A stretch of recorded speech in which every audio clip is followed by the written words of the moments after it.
इस स्कंद में पितृ मैत्रेय संवाद, 12 भगवान की कथा और कपिल देवहूति संवाद।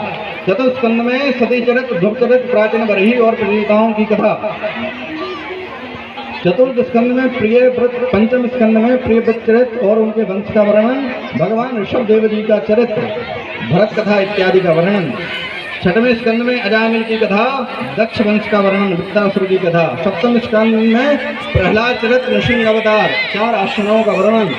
आठवें स्कंद में मनमंत्रों की कथा, हरि कथा, हरि अवतार, गजग्राह की कथा, समुद्र मंथन, देवासुर संग्राम इत्यादि की कथा, वामन भगवान का अवतार।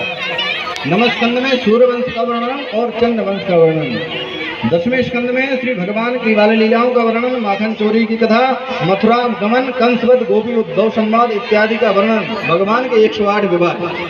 11 स्कंद में भगवान श्री कृष्ण के वंशजों को श्राप, नवयोगेश्वरों की कथा और दत्तात्रेय जी के 24 गुरुओं की कथा। 12वें स्कंद में कलयुग के राजाओं का वर्णन, प्रलयों की कथा एवं अन्य पुराणों पर चर्चा। यह भागवत के 12 स्कंदों की कथा है। बोल श्रीमद् भागवत महापुराण की, महाराज की, महाराज की। हरि अनंत हरि कथा अनंता, कहीं सुनाई बहुत सुनता।